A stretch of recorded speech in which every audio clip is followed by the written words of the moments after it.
Welcome back. Let's take you now to one of our leading stories here on the show. There's been widespread shock from various bodies following the release of a national government's gazette on Friday, which gives Eskom a blanket exemption from the Public Finance Management Act.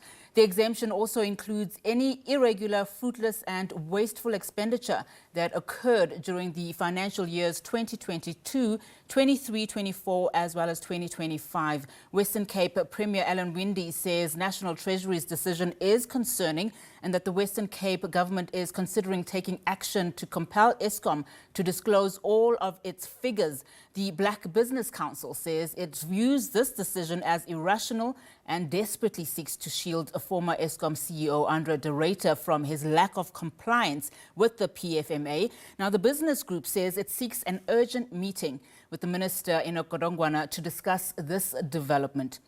Now, let's continue with reaction. We are now joined via Zoom by Mr. Cas Coovadia, and he's the Business Unity South Africa's Chief Executive Officer.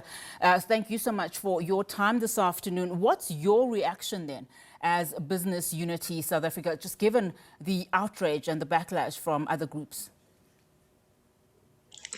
Well, firstly, we'd like to get from Treasury a bit more clarity on this. I mean, they are exempt from a specific provision of the PFMA, which is Section 55(2) B1, and we need to understand what exactly this means. So our understanding is that they would still have to disclose in the integrated report any wasteful expenditure and so on. But not in the audited financial statements. The original issue here was that Eskom has been consistently saying that the PFMA inhibits their ability to procure expertise and goods and services necessary on an urgent basis. And given the situation that Eskom is in, such procurement under control circumstances, in our view, is necessary. For Eskom to go through the full PFMA process to procure expertise, services, and essential machinery and parts to actually deal with breakdowns in power stations and so on would actually make it extremely difficult for them to actually manage load shedding and manage the issues they need to manage in the power station. So that was the original issue. Now, we just need to understand from Treasury what exactly this means. We wouldn't, and by the way, Transnet was given a similar dispensation a few years ago, and we can see where Transnet is now. So we would want to be satisfied that this is limited to procurement, and that in the integrated report, there is full disclosure on exactly what types of irregular expenditure have been incurred and why. And there needs to be as much transparency around this as possible. Given the issues at Eskom, I think that it sends out a wrong message to the public and to others that we are putting into place an exemption that could result in less transparency on the operations at Eskom. And given the allegations of corruption and so on, I think that that's just a wrong message to send. I also don't believe that this is to try and cover up the ex-CEO's performance, irrespective of whether we agree with people that he performed or not. I don't think that's the issue. I think the issue is on procurement, and that's what we want to see it limited to.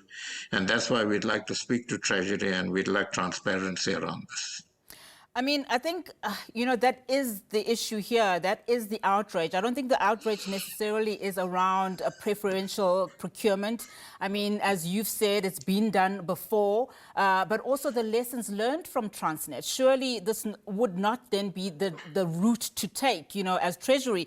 But I think here the issue really stems from what the exemption, including irregular, fruitless and wasteful expenditure that occurred during the financial years 2022 up to 2025. I think that's the issue. Perhaps maybe for your understanding, and perhaps also for our understanding, if it includes irregular and wasteful expenditure as we know it from a technicality perspective, that's probably fine. But it does open up other issues coming in, like you've said, corruption, as well as the lack of transparency from an Eskom that already has this huge trust deficit in this country. Yeah. Yeah, and under those circumstances, it's up to Treasury and government to assure us that the exemption will not lead to further corruption, that there will be in the integrated report 110% transparency and explanation on any deviation from the PFMA that's allowed by this exemption. And Treasury needs to be absolutely clear with the public on how they're going to enable Eskom to manage this. So I think that I think it behoves the Treasury to be a bit more explicit about exactly how this exemption will be applied and how Treasury will ensure that this is done in as transparent a way as possible and that it does not actually further enable corruption at Eskom. And I think that's what Treasury should be assuring us of. But we would certainly want to sit down with them and get a bit more clarity on this. You mentioned Transnet earlier on, and we all know where that entity is, headed. A lot of people actually ringing alarms saying we are sitting on a potential crisis. What's your reaction then to, the Western Cape Premier, Alan Winde, saying that they will be taking this to court, to compel Eskom to disclose all its figures? I mean, is that a route that would probably bring a little bit of clarity, to South Africans and reassurance that things will be done differently? Now, look, I can't comment on Alan Winde's position. I'm not privy to what discussions they've had and what motivated them to go to court on this. But as I said, I think any initiatives to ensure transparency and ensure disclosure on how this is actually applied must be welcomed. I think that we do need to, I think the public trust has been eroded in Eskom and generally in government.